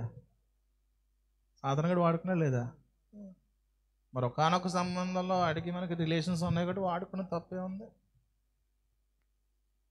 ఆత్మ సంబంధమైనటువంటి మార్గములు ఖచ్చితంగా రావాల్సిందే. శరీరం నలగొట్టమని చెప్తున్నాడండి. ఇరుకు మార్గమున ప్రవేశించండి. ఇరుకు మార్గం అంటే ఏంటి? ఇరుకులో కూర్చోవడమా? అది దానికి సంబంధం లేదు. దేవుడు మనల్ని నడిపిస్తున్నప్పుడు ఇబ్బందిగా ఉంటుంది, నడవాల్సిందే. నువ్వు నడుస్తున్నప్పుడు అనేక మంది హేళన చేస్తారు, తప్పు లేదు, అదే ఇరుకు మార్గం. మనం రిచ్గా బతకాలి, రిచ్గా అనడానికి లేదండి. ప్రభువు కోసం అన్ని విడిచిపెట్టి రావాల్సి కొన్నిసార్లు. కొన్నిసార్లు అవమానాలు వస్తాయి, తప్పదు. కొన్నిసార్లు నిందలు పడాల్సి వస్తుంది, తప్పదు. ఇదే ఇరుకు మార్గం. నీ ఆత్మ ఎక్కడికైనా వెళ్ళిపోగలగాలి, శరీరం నేను ఆపకూడదు. ఇప్పుడు మంచి నిద్రలో ఉన్నారండి, 2ంటికి 3ంటికి మంచిగా దేవుడు ఆ టైం మిమ్మల్ని లేపాడు అనుకోండి, ప్రభువా ప్లీజ్ 12ంటికే పడుకున్నాను, ఇప్పుడు దాకా వాక్యమే విన్నాను ప్రభా. ఏమన్నా వాక్యం అంటాం, మంచి వాళ్ళు అందరం ఇంకా వినాలనిపించి 12:30 దాకా విన్నాను ప్రభా, అలా నిద్ర పట్టింది ప్రభా. నువ్వేంటైనా 2ంటికి లేపుతున్నావు, వాక్యమే కన్నా ఇప్పుడు దాకా వాక్యమే కన్నా స్తోత్రం చెప్పాను. మధ్యలో కొన్నిసార్లు కన్నీళ్ళు వచ్చినాయి. వాక్యం ఏంటంటే మరి ఎందుకు ప్రభా పొద్దున్న లెగిస్తాను? ఈ శరీరం మాట్లాడద్దా, ఆత్మ మాట్లాడద్దా? ఏమండి? ఆత్మే మాట్లాడద్దు, శరీరం మాట్లాడేస్తుంది. అంటే ఏక శరీరులు వీళ్ళిద్దరు ఎవరో, ఏక శరీరులు వీళ్ళిద్దరు ఎవరో, అననీయ సపీరా ఎవరు వీళ్ళిద్దరు? ఏక మనసు ఏక ఆత్మ. ఏక శరీరం ఏక ఆత్మ. శరీరం ఏం చెప్తే ఆత్మదే పలుకుద్ది. దేవుడు లేపాడులేగా అనాలి. ఏం చేయాలి? దేవుడు లేపాడు. శరీరాన్ని మనం నలగొట్టుకునే మార్గంలో మనం నిలబడాలండి ఇప్పుడు. ఎందుకంటే లాస్ట్ డేస్ వచ్చినాయి అంటారా, రాలేదంటారా? ఇప్పుడు దేనికోసం ప్రయాసపడాలి మనం? ముందుగా అయితే మన ప్రాణాత్మ దేహాన్ని రక్షించుకోవాలి. ఫస్ట్ చేయాల్సిన పని అదే. మనల్ని మనం రక్షించుకుంటున్నామో లేదో, మనం సరిగ్గా ఉన్నామో లేదో, ప్రభు మార్గంలో ఉన్నామో లేదో చూసుకొని అప్పుడు నెక్స్ట్ ఇంటికి వెళ్ళిపోవడం. మనల్ని మనం సరిగ్గా చూసుకోకుండా నెక్స్ట్ ఇంటికి వెళ్ళామనుకోండి, ఏమండి, మనల్ని కూడా మనం కోల్పోయే పరిస్థితి వస్తుంది ఒక్కోసారి. మన ఇంటిని కట్టుకోవాలంట. మొదట ఏం కట్టుకోవాలి? మన ఇంటిని మనం కట్టుకోవాలి. నువ్వు శరీరానికి లోబడుతున్నావా, ఆత్మకు లోబడుతున్నావా? ఓకే, నువ్వు ఆత్మకే లోబడుతుంటే వెల్ అండ్ గుడ్, నువ్వు ఇంకొకరి కోసం ఆలోచన చేయొచ్చు. లేదు, శరీరమే నేను జయిస్తుందంటే ఖచ్చితంగా ఉపవాస ప్రార్థన స్టార్ట్ చేయాలి. నువ్వు ఏం చేయాలి అంటే, అలాగా పొద్దుటెంత లోటడు గ్లాస్ పాలు తాగేసి మధ్యాహ్నం ఇడ్లీ తిని సాయంత్రం ఇడ్లీ తినేసి ఉపవాస ప్రార్థన? ఎలాంటి ఉపవాస ప్రార్థన చెప్పాలి? అసలు ఉపవాస ప్రార్థన అంటే మన దృష్టిలో ఏంటి? మీ దృష్టిలో ఉపవాస ప్రార్థన ఏంటి? పొద్దుట్లేసి అల్పాహార ఉపవాస ప్రార్థన ఇది? ఏ ఉపవాస ప్రార్థన? వాక్యంలో ఉన్న ఉపవాస ప్రార్థన ఏంటండి? ఒకటే ఉంది. వాక్యంలో ఉన్న ఉపవాస ప్రార్థన ఒకటే. ఏంటంటే గోనె పట్ట కట్టుకొని కట్టిక ఉపవాసము. మాకు లాంటి దుర్మార్గులు మొదలెట్టారు ఒంటిపూట ఉపవాసాలు. ఎవరో మాకు లాంటి దుర్మార్గులు అంటే ఎవరో? ఒంటిపూట ఉపవాసాలు ఏంటండి? చేస్తే ఒకరోజు పూర్తిగా ఉండిపో, చేసే నలగొట్టు చాలు. ఏం చేయాలి? పూర్తిగా నలగొట్టేయాలి. మరి అండి నాకు షుగర్ ఉందండి, వచ్చేంతదేమోనండి, కాళ్ళు అల్లల్లల్ల తెలిపోతున్నాయండి, చేతులు ఇళ్ళల్లో తెలిపోతున్నాయండి, కళ్ళు అల్లల్లో తిరిగిపోతున్నాయండి. మానేసి ఉపవాసం నష్టమే లేదు. ప్రభువు అన్నీ చూస్తున్నాడండి. ప్రభువు నాకు అన్నీ తెలుసు కదండి. ఆయన వచ్చి నీకు చెప్పాడు, అమ్మ నాకు తెలుసమ్మ, నా ప్రియ కుమార్తె ఒంటిపూట ఉపవాసం చేయి అన్నాడా? ఏమండి, ఏం చెప్పాడు ఆయన? చేస్తే ఓపిక ఉన్నంత వరకు చేయి, లేదా మానే. కానీ శరీరాన్ని నలగొట్టి ఆత్మను బలపరుచుకునే ఉపవాసమే మనకు కావాలి. దేవునికి స్తోత్రం. ఏం చేయాలి? దావీదు రాత్రంతా కన్నీరు కార్చి గోరుపట్ట కట్టుకుని ఉపవాసం ప్రార్థన చేశాడు, ప్రయోజనం లేదు. లేచాడు, స్నానం చేశాడు, నాకు భోజనం పెట్టడం తినేసాడు. అవునా కాదా? అవునా కాదా? అదేంటండి ఇప్పుడు తింటున్నారంటే, అయిపోయింది, దేవుడు చేయాల్సింది చేశాడు, ఇంక ఉపవాసం అవసరం లేదు, తినేస్తాను అన్నాడు, అంత అయిపోయింది. కొన్నిసార్లు ఉపవాసం, కఠిన ఉపవాసం చేస్తాం దేనికోసం? ఒక కార్యం పొందుకోవడానికి. నేను అంటాను, మన ఆత్మ బలపడడానికంటే మించిన కార్యం మరేది లేదండి. దానికోసం నువ్వు ఎంత అన్నా సరే శరీరాన్ని అలగొట్టుకోవచ్చు, ఎంతైనా ప్రభు కోసం చేసుకోవచ్చు. అనిపించింది ఎక్కడికన్నా ఒక గదిలోకి వెళ్ళిపోయి తలుపులేసి ఫోన్ స్విచ్ ఆఫ్ చేస్తే ఎంత బాగుంటుంది. ఆ ఉపవాసం చేయాలండి మనం. అసలు ఉపవాసం అంటే తిండి గురించి పక్కనట్టుండే, ఫోన్ పక్కనట్టే ఉపవాసం కావాలి. ఏ ఉపవాసం? ఏ ఉపవాసం? ఫోన్. అసలు ఎవడో ఫోన్ చేస్తారని నువ్వు ఆరాటపడిపోతావు బిడ్డ, నాకు అర్థం కాదు. ఎవడో ఫోన్ చేయడానికి నువ్వు బ్యాలెన్స్ చేయించుకుంటున్నావు బిడ్డ, నాకు అర్థం కాదు. అవునా కాదా? ఎవడో ఫోన్ చేస్తాడు, ఎవడో మెసేజ్ చేస్తావు, నొక్కుంటూ ఉంటావు. అవునంటారు కాదంటారు? చెప్పండి ఒకసారి. ఎందుకంత ఉపవాసం చేసేవా? మొత్తం స్విచ్ ఆఫ్. మన సేవకులకు మేము వాక్యం పిలవడానికి ఫోన్ చేస్తుంటే ఒక మెసేజ్ చేశాడండి ఆయన, నేను ఈ ఉపవాస దినాల్లో ఫోన్ ఎత్తాను బ్రదర్. అబ్బాయి ఎంత గొప్ప విషయం అనిపించింది. అది కూడా ఎక్కువసేపు ఫోన్ మెసేజ్ చేయడండి. మీరు ఏమైనా చెప్తే మరి సాయంత్రాన్ని చూసి మళ్ళీ మీకు రిప్లై ఇస్తాను. ఉపవాసంలో ఫోన్ చూసి టైం ఎంత అయింది, నాకు ఎవరైనా మెసేజ్ చేశారా, స్తోత్రం ప్రభు, స్తోత్రం ప్రభు, నాయన తండ్రి దేవానికి కృపద ఇచ్చే నాయన, స్తోత్రం ప్రభు, హల్లెలూయా హల్లెలూయా హల్లెలూయా.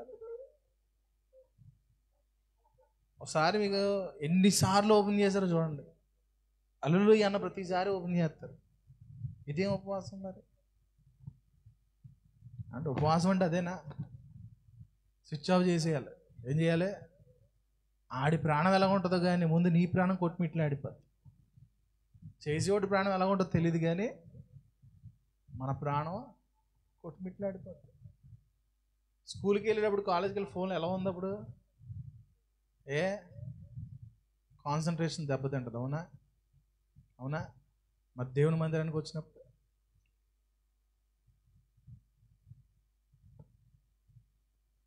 మరీ ఘోరం అయిపోయిందండి. ఉపవాస ప్రార్థన అసలు ఫోన్ లేకుండా వెళ్తున్నాం, బాగా టైం చూస్తానే ఉంటుంది. అదే నివసం తప్ప ముందుకు వెళ్దే. ఎన్నిసార్లు చూడు, ఈ గంటలు మారదు, ఈ పక్కన 1 2 మన కోసం ఆ టైంలో గడి స్లోగా తిరుగుతుందేమో భూమి అనిపిస్తూ ఉంటుంది. ఏమన్నా? అవునా? భూమి స్లోగా తిరగట్లేదు కానీ నువ్వే స్లోగా ప్రార్థన చేస్తావు, కంగారుగా ప్రార్థన చేస్తావు, అంతే తేడా. ఉపవాసం చేసామా ఫుల్లే పెట్టేసుకోవాలి. చేస్తే కఠినంగా చేయాలి. మనం ఉపవాస ప్రార్థనలు చేస్తాం దేవుని మందిరంలో, తప్పక ఒంటిపూట ఉపవాస ప్రార్థనలు. అలాగే పేరుకి ఉపవాస ప్రార్థనే కానీ అందులో ఉపవాసం ఎక్కడ ఇడుతుంది? పాపం సేవకులు అక్కడి నుంచి వచ్చి బలమైన ఉపవాస ప్రార్థన గురించి చెప్తూ ఉంటారు, మనకి నవ్వు వస్తూ ఉంటుంది. అన్న వేడికి అర్థమైపోతుంది, వీరితో ఉపవాసం లేరా? చాలాసార్లు జరిగిందండి ఇలాగే. అంటే మరి నిన్నటి దాకా ఉన్నామండి, నైట్ ఉన్నామండి, రాత్రి 10 గంటల నుంచి పొద్దున్న 10 దాకా ఉన్నామండి. ఏ ఉపవాసం కాదమ్మా. మనం విలువైన దానికే ఎంచాలి. దాన్ని ఎలా ఎంచాలి? విలువైందే. ఖచ్చితంగా నా శరీరం నలగొట్టబడి ఆత్మ దేవుని కొరకు వర్ధిల్లింపబడాలి. దానికి స్తోత్రం. ఆత్మీయ జీవితం అనేది చాలా కష్టతరమైన మార్గమే. నడిస్తే మాత్రం బాగుంటుంది, నడిస్తే బాగుంటుంది, కానీ నడవడానికి చాలా కష్టతరం. దానికి స్తోత్రం. హల్లెలూయా. మీ ఆత్మయు జీవమును శరీరమును మన ప్రభు అయిన యేసు క్రీస్తు రాకడ యందు నిందారహితముగాను సంపూర్ణముగాను ఉండునట్లు కాపాడ. చూడండి, 2 ఉండాలి. ఒకటి నిందారహితముగా నీ ఆత్మ, నీ జీవము, నీ శరీరం ఉండాల్సిందే. 2 పిల్లలు ఉన్నారనుకోండి ఇంట్లో, మేము బయటికి వెళ్ళి వచ్చేటప్పటికి ఒక గ్లాస్ పగలు కొట్టేశారనుకోండి, గాజు గ్లాసు, వారిద్దరు ఏం చేస్తారు? నేను కాదమ్మా, అక్క కాదమ్మా, చెల్లి. అవునా? రేపొద్దున నీ జీవము, నీ ఆత్మ, నీ శరీరం, నేను కాదు ప్రభా ఈడే, నేను చెప్తా ఉన్నాను తినద్దని ఆరాటపడిపోయాడు, లడ్డూ చూశాడు, కాదా చూశాడు, కుట్మిట్లు ఆడిపోయాడు, ప్రభా ఉపవాసం అయిపోయింది ప్రభా. లేదు ప్రభా, లేదు ప్రభా, నేను ఉన్నాను ప్రభా, నా జీవం నా కోసం ఆకలి అన్నది ప్రభా. ఏంటి ఒకరి మీద ఒకరు చాడీలు చెప్పుకునే పరిస్థితి ఆదామవ్వల దగ్గర నుంచి వచ్చేసింది. రేపొద్దున దేవుని ఎదుట నిలబడినప్పుడు నీ జీవమే, నీ శరీరమే, నీ ఆత్మే ఒక రోజున ఈ 3 కొట్టుకునే రోజు రాబోతుంది. జాగ్రత్త. ఈ 3 ఒకటైపోవాలి. ఏమైపోవాలి? ఈ 3 ఏమైపోవాలి? ఎలా అయిపోవాలి? ఏకమైపోవాలి. ఈ 3 ఆత్మ మాట వినాలి. ఎవరి ఆత్మ? దేవుని ఆత్మ. దేవుని ఆత్మ చేత ముద్రించబడిన వారముగా, దేవుని ఆత్మ చేత నడిపించబడిన వారంగా మనం మార్చబడాలి. దేనికి స్తోత్రం. అప్పుడు దేవుడు మనల్ని కాపాడతాడంటే. మనం అనుకుంటాం చిన్న చిన్న విషయాలు ఇప్పుడు దేవుడు కృప చూపిస్తున్నాడు, బాగుంది. కానీ ఈ నిర్లక్ష్యము ఒక రోజున మనకి బాధకరంగా మార్చబడకూడదు. వాక్యము ఖచ్చితమైందే, వాక్యము ఖచ్చితంగా మాట్లాడుతుంది. నువ్వు దానికి లోబడవలసిందే, దానికి నువ్వు లోబడాల్సిందే. దేవుడు బలవంతంగా చేయడు కానీ ఇష్టపూర్వకంగా నువ్వు చేయాలి. నువ్వు ఒకసారి ఆత్మ సంబంధం నడిచి చూడు, ఎంత బాగుంటుందో. నడవక ముందు కూడా చాలా బాగుంటుంది. ఆత్మ సంబంధంగా నడవనప్పుడు కూడా బాగుంటుంది, అది శరీరానికి బాగుంటుంది. ఆత్మ సంబంధంగా నడిచినట్టు బాగుంటుంది, అది ఆత్మీయులకు బాగుంటుంది. దానికి స్తోత్రం. హల్లెలూయా. ఇది ఎలాగ ఉంటుంది అంటే ఎల్కేజీ పిల్లలకి డిగ్రీ చెప్పినట్టు ఉంటుంది ఒక్కోసారి. అది మార్గంలో నడుస్తూ ఉన్నప్పుడే, దేవునికి నువ్వు సహవాసం చేస్తున్నప్పుడే, దేవునితో నువ్వు నడుస్తున్నప్పుడే ఇవన్నీ నీకు అర్థమవుతూ ఉంటాయి. దేవుడు నీకు బోధిస్తాడు, పరిశుద్ధాత్ముడు నీకు బోధిస్తాడు. ఆత్మ మనకు తెలియనటువంటి విషయాలను తేటపరుస్తూ ఉంటాడు. ఆత్మ మనకు తెలియని విషయాలను బోధిస్తూ ఉంటాడు, నేర్పిస్తూ ఉంటాడు, అనుభవపూర్వకంగా నడిపిస్తూ ఉంటాడు. దేనికి స్తోత్రం కలుగునుగా. హల్లెలూయా. ఆఖరి మాట చూసుకుందాం. ప్రకటన గ్రంథం 3వ అధ్యాయం. దేవుని మర్చిపోయి నిందారహితులుగాను, రెండోది ఏంటి, సంపూర్ణులుగా చేస్తాడంటే. అంటే నీకు నీ శరీరానికి, నీ ఆత్మకి, నీ జీవానికి నింద రాకూడదు. ఈ నిందేసేది ఎవరు? ఇంతకీ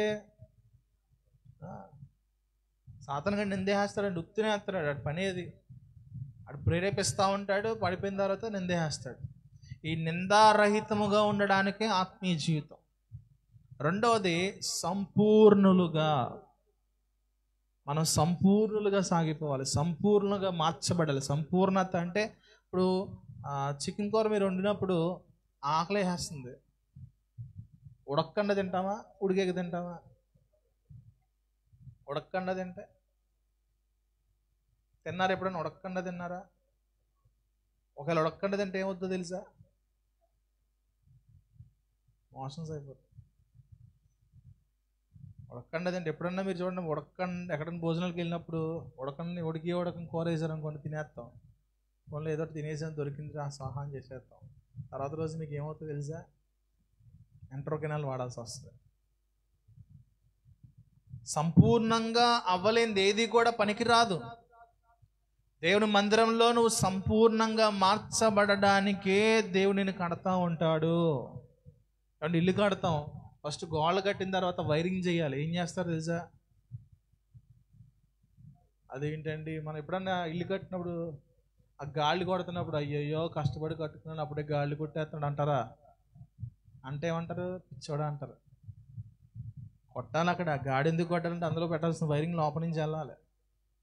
అవునా? నువ్వు దాని అయిన తర్వాత ఈ సంపూర్ణంగా కట్టబడడానికి కొన్నిసార్లు కొట్టాల్సి వస్తుంది.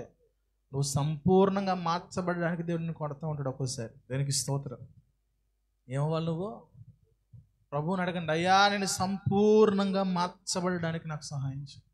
క్రైస్తవ జీవితం అంటే ఆదివారం వచ్చి వెళ్ళిపోవడం కాదండి.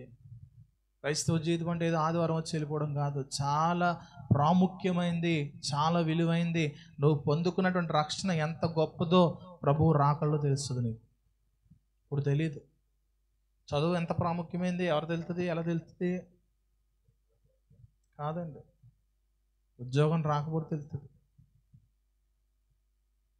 ప్రతిరోజు వచ్చే 100 రూపాయలకి 200 కోసం కష్టపడుతుంది చూసారా?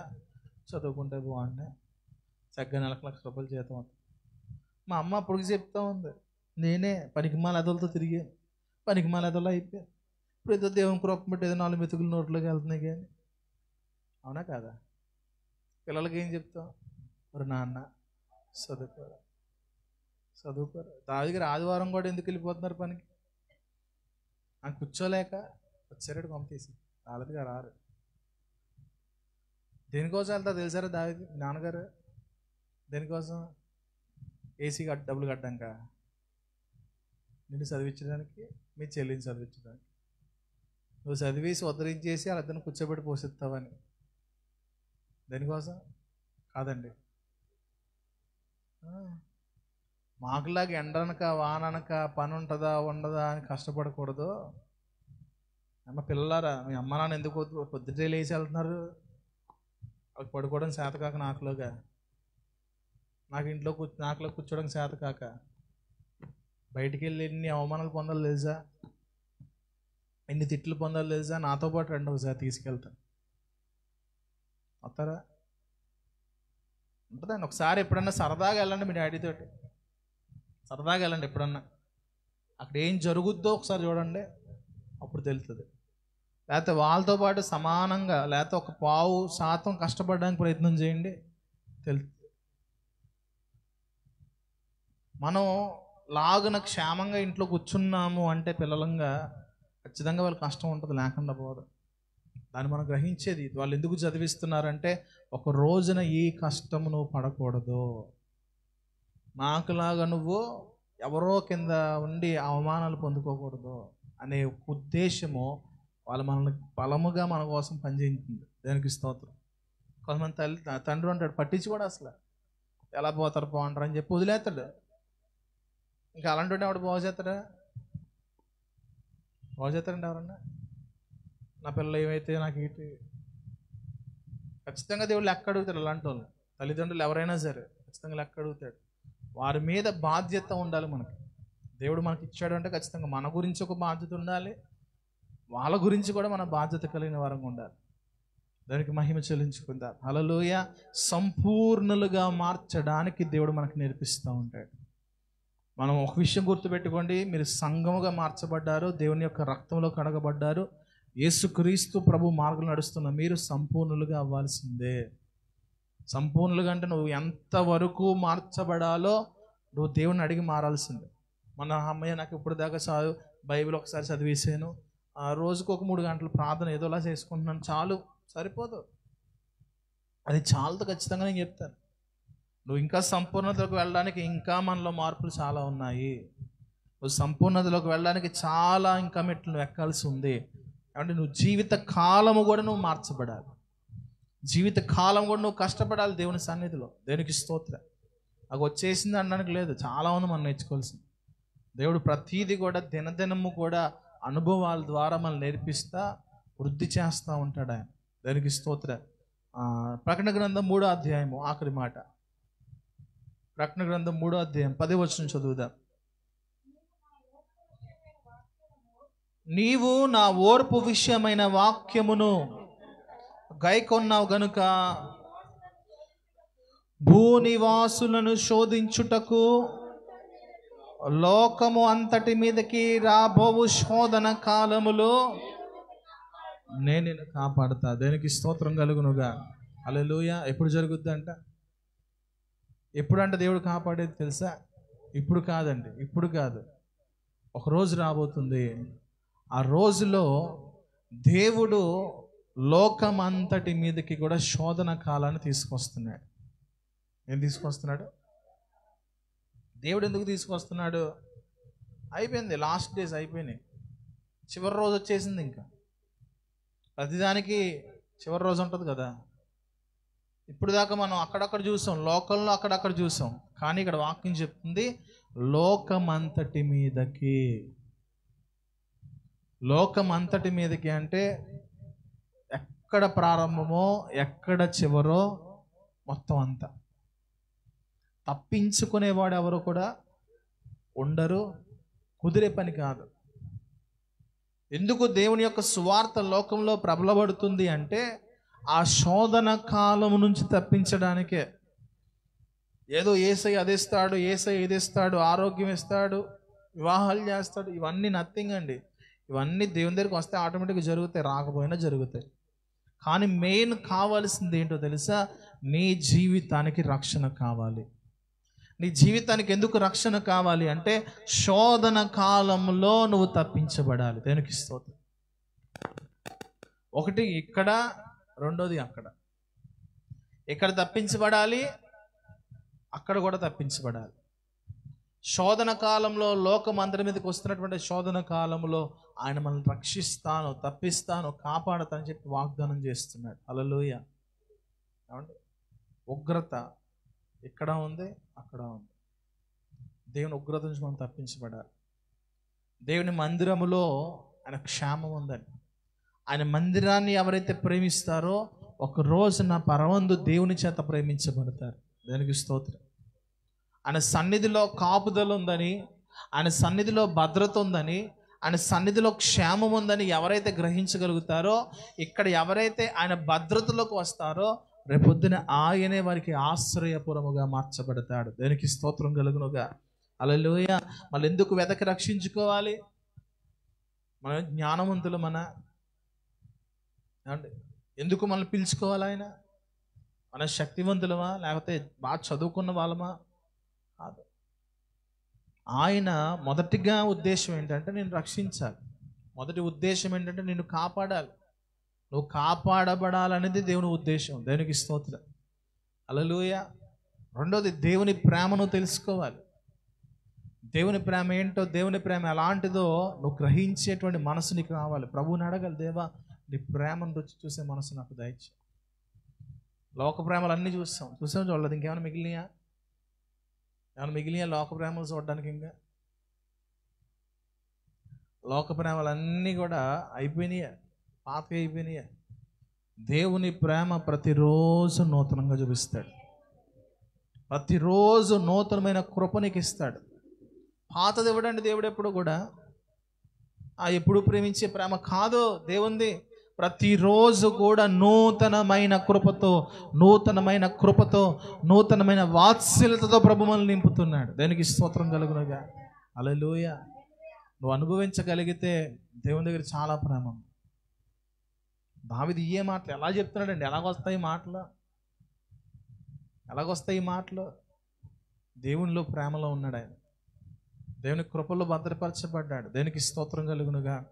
నా జీవితంలో దేవుడు కాపాడుతున్న విషయాన్ని మనం గుర్తు చేసుకుంటూ ఆయన కృప ఎంత ఉన్నతంగా నూతనంగా మన జీవితంలో కుమ్మరించబడుతుందో, ఆయన ప్రేమ ఎంత అమృతంగా మన జీవితంలో ఉన్నతంగా కనబడుతుందో నువ్వు కూడా తిరిగి ప్రేమిస్తే దేవుని తెలుస్తుంది. నువ్వు ప్రేమలో ఉన్నప్పుడు ఎలాగుంటుంది? తెలియదు అని మాత్రం చెప్పద్దు. అసలు నాకు తెలియదండి ప్రేమ అని. నోవే, నేను నమ్మను. ప్రతి ఒక్కరికి కూడా ప్రేమ అంటే ఏంటి తెలుసు. ప్రేమలో ఉన్నప్పుడు ఏ మాయలోకంలోకి వెళ్ళిపోతాం కూడా తెలుసు. తెలుసా తెలీదా? నిజం చెప్పండి, చేతులు ఎత్తండి. నాకు ప్రేమ అంటే తెలుసు అని వాళ్ళు చేతులు ఎత్తండి. ప్రేమలో ఉండడం ఎలాగ ఉంటుందో నాకు తెలుసు అని వాళ్ళు చేతులు ఎత్తండి. దొంగలు చేతులు ఎత్తట్లేదు. దొంగలు చేతులు ఎత్తట్లేదు. 3 సార్లు చెప్పా. చెప్పండి, తప్పలేదు. ఆ ప్రేమ యేసయ్యలోకి వచ్చి ఒకసారి చూడండి అలా ఉంటుంది. చూడండి, టెస్ట్ నేను చూసా, చాలా బాగుంటుందండి. ఆ ప్రేమ వర్ణించడానికి కూడా మాటలు దొరకవు. అంత అద్భుతమైన ప్రేమ. లోక ప్రేమను చూసాం చాలాసార్లు. లోక ప్రేమలో మునిగి తేలిన రోజులు ఉన్నాయి, కానీ అవన్నీ కొన్ని రోజులకి అయిపోతాయి. కానీ దేవుని ప్రేమ ప్రతిరోజు కూడా నూతనంగా చూపిస్తాడు మన మీద. దానికి ఇస్తుంది. ప్రభువుని అడగను, అయ్యా నేను ప్రేమించడం నాకు నేర్పించు. ఏం నేర్పించాలి? మనుషులు ప్రేమించడం నేర్చుకోవాల్సిన అవసరం లేదండి, ఆటోమేటిక్గా అది వచ్చేస్తుంది. దేవుడు మనకు కనబడ్డు కాబట్టి మనం ప్రేమించలేకపోతున్నాం. కానీ ఆయన అదృశ్యుడైనను కూడా ఆయన నీతో పాటు నిత్యము తోడై నడిపిస్తున్న దేవుడు. హల్లెలూయా. ఆయన లేని క్షణం ఊహించుకోగలరా? కానీ లేకుండానే బతికేస్తున్నాం. ఆయన లేని దినము, లేని క్షణము చాలా ఘోరమైన పరిస్థితి. కనుక ఆయన నిత్యము కూడా మనం ఊహలో ఆయన పక్కనే ఉంటాడండి. ఆయన గురించి ఆలోచిస్తున్నప్పుడే భక్తుడైన దావీదు అన్నాడు, ప్రభువా నిన్ను గురించి నేను ఆలోచిస్తున్నప్పుడు, నేను జ్ఞాపకం చేసుకుంటున్నప్పుడు నా పరుపు తేలిపోతుంది ప్రభువా. ఏ ప్రేమను నువ్వు ఆలోచిస్తున్నా కన్నీరు రాదు, కానీ యేసయ్య ప్రేమను ఆలోచించినట్టు మాత్రం కన్నీరు మొదలవుతుంది. దుఃఖం ఆగదు. మన ఇక్కడి నుంచి ఇలా ట్రైన్ స్టేషన్కి వెళ్తున్నప్పుడు పాట వింటా ఉన్నాను. ఆ రోజు రాత్రి దేవుని స్వరం వినబడింది, మర్చిపోయాను. ప్రకాష్ గారితో దేవుని చాలా గంభీరమైన స్వరం వినబడింది. వింటున్నాను ఖచ్చితంగా గుర్తుంటుంది అనుకున్నాను, కానీ పొద్దున్న లేచేటికి మాట పాటలు వింటా వెళ్తున్నప్పుడు తెలియకుండా దుఃఖం ఆపేసుకున్నా. మా జనాల ముందు ఏడితే బాగుంటుందండి. ఆ పాట వింటా ఉన్నాను, మరలా వింటున్నాను. అలా నీ ప్రేమ చాలా గొప్పది. అలా ప్రేమించుకుంటూ వెళ్తే ఎంత బాగుంటుంది ఆయన్ని. లోక ప్రేమ వేరండి, పనికిమాలిన ప్రేమ ఇది. దుర్మార్గమైన ప్రేమ, లోక ప్రేమ, పాడు చేసే ప్రేమ, పాపంలో పడేసే ప్రేమ. కానీ యేసయ్య ప్రేమను పరిశుద్ధులుగా మార్చే ప్రేమ, యేసయ్య ప్రేమను పవిత్రులుగా మార్చే ప్రేమ, యేసయ్య ప్రేమ నిత్య రాజ్యానికి చేర్చే ప్రేమ. హల్లెలూయా. అండ్ అనిల్ కుమార్ గారు పాట పాడుతున్నారు, కొంచెం ఎటకారంగానే పెద్దగానే పాట లిరిక్స్ మాత్రం భలే ఉంటుంది అసలు. ఏమండి, ఆ లిరిక్స్ బాగుంటాయి, కానీ పాట మరి వెరైటీగా ఉంటుంది, కానీ పాడబుద్ధి కాదు. కానీ ఒంటరిగా పాడబుద్ధి అవుతుంది, జనాల ముందు పాడబుద్ధి కదా, ఎటకారంగా ఉంటుంది. ఒంటరిగా అనుభవిస్తున్నప్పుడు మొదటిగా ఆయనే మనల్ని ప్రేమించాడు కదా, మన పాప స్థితిలో ఉన్నప్పుడు మనల్ని పిలుచుకున్నాడు కదా, మనం ఏమి ఇవ్వకపోయినా కూడా మనల్ని ఆయన రక్షించుకున్నాడు కదా అని ఆ ప్రేమ ఆ పాట వింటున్నప్పుడు ఎన్నిసార్లు ఏడిచింది నేను నాకే తెలియదు. ఆ ప్రేమను గుర్తు చేసుకున్నా. పాడడానికి బయటికి బాగోదు, అది మళ్ళీ సినిమా పాటలో ఉంటుంది, కానీ ఆ పదాలు మాత్రం మనిషిని హత్తుకుంటాయి. అంత విలువైంది, అంత గొప్ప దేవుని ప్రేమ. దానికి స్తోత్రం కలుగునుగా. కనుక దేవుడు మన ఎల్లప్పుడూ కూడా అనే విషయాల్లో కాపాడుతున్న విషయాన్ని మనం గుర్తుపెట్టుకోవాలి. దుష్టత్వం నుంచి కాపాడుతున్నాడు, తన భక్తులను పాదములు త్రొట్టిల్లకుండా కాపాడుతున్నాడు, ఎడారిలో పాడైపోయిన స్థలములో ఉన్నప్పుడు మనల్ని వెతికి రక్షించి కాపాడాడు, ఇక ముందు కూడా కాపాడుతున్నాడు. ఆత్మ జీవ శరీరంలో నిందారహితంగా సంపూర్ణంగా చేసి మనల్ని కాపాడుతున్నాడు. లోకం మీదకి రాబోయే శోధన కాలం నుంచి మనల్ని ఆయన కాపాడుతున్నాడు. దేనికి స్తోత్రం కలుగునుగా. హల్లెలూయా. ఆయన రక్షిస్తున్నాడనే విషయాన్ని తలపోసుకుంటూ నిత్యము ఆయన ప్రేమలో ఉండడానికి ప్రయత్నం చేద్దాం. అటు కృప చేత ప్రభు మనందరినీ నిత్యము నడిపించి కాపాడును గాక. ఆమేన్. హల్లెలూయా. ప్రార్థన చేసుకుందాం. అందరూ కూడా మోకరించి దేవుని